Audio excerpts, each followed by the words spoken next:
My name is Steve Germann from Silicon Technology Limited, and today I'm going to show you how to measure your telescope so that you'll have the right measurements to order a SkyStopper equatorial platform. Today we're going to measure the weight of the optical tube assembly, the base, and we're also going to measure the height of the pivot of the optical tube assembly and the foot diameter of your base. Those measurements, together with your latitude, are sufficient to specify a custom-made SkyStopper. In this step, we'll weigh the optical tube assembly. I'm going to weigh the primary, secondary, and trusses, and then combine the weights.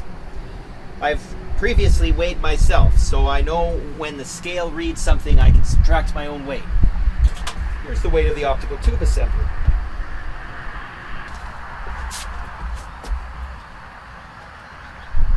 Now I'm weighing the primary. Now I'm weighing the trusses.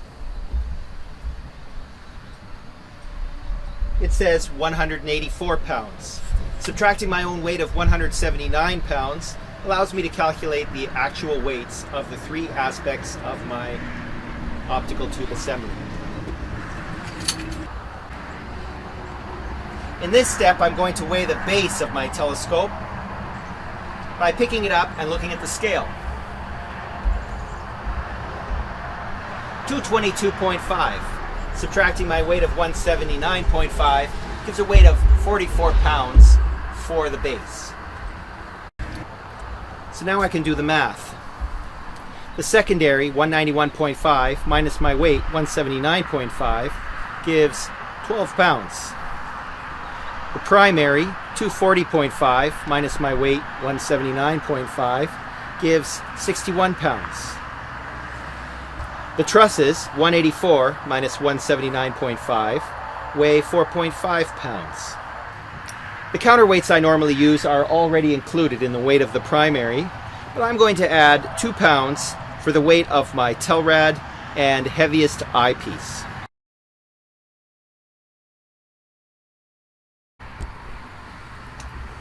In this step, I'm going to measure the height of the center of gravity of the base of my telescope alone.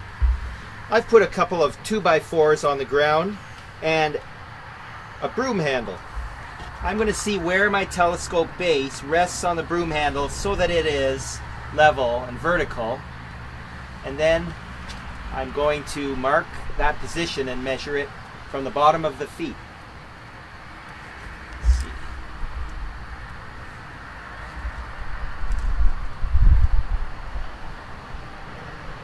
Basically, we want to see where the center of the balance is. I'd say it's tilting this way, so I'm going to back it up a little bit.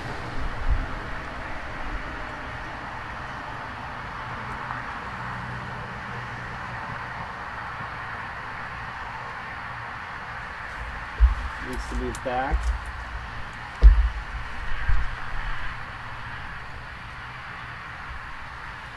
Oh, that's too far.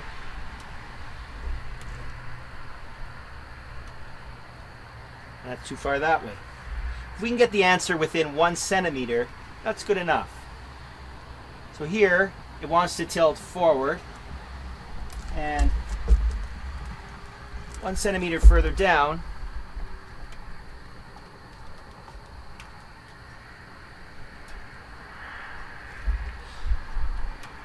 what I'm doing is holding it so that the level is level, and then releasing it for a moment to see which way it wants to tilt.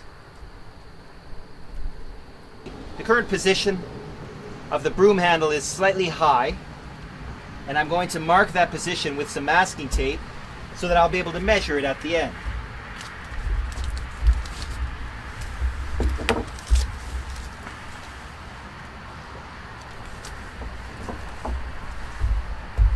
Now I'm going to position it so that the broom handle is slightly low, and I'll mark that position.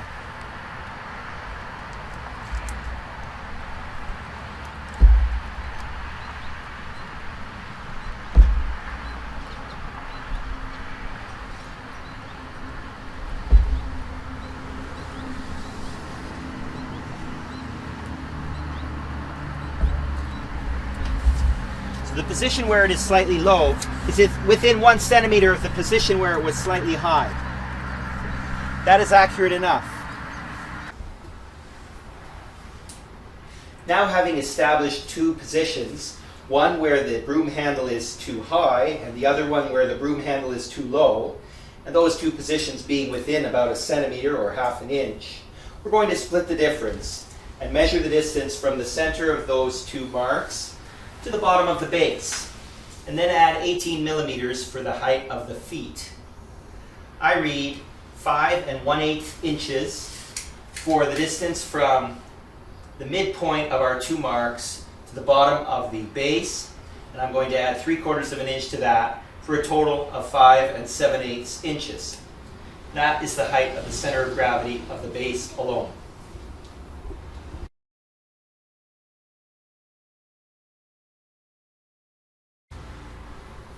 In this step, I'm going to measure the height from the bottom of the telescope's feet, which is the floor, to the center of the pivot of the optical tube assembly. Well, my telescope is easy because it has a full circle there. Placing the tape right beside the bar and estimating the height, I read 23 3/8 of an inch. This is not always possible on some telescopes, so I'm going to show you another way of making the same measurement.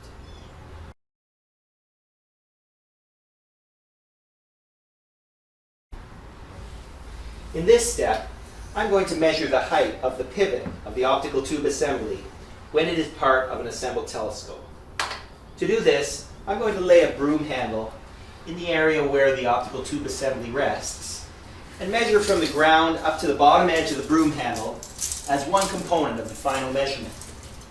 In this case, I read 19 1/4 inches to the bottom edge of the broom handle, which is resting in the indentation where the optical tube assembly fits.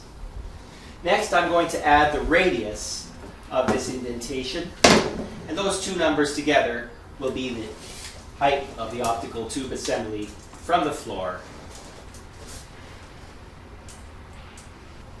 The diameter is 7 3/4 of an inch. Therefore, the radius is 3 7/8 of an inch. So 3 7/8 of an inch added to the other number will give us the number to report for the height of the pivot.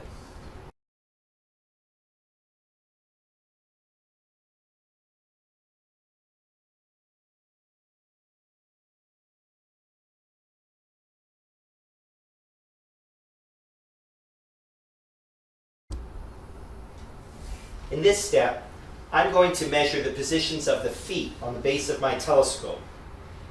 That's important for stability and especially important on a triple axis platform.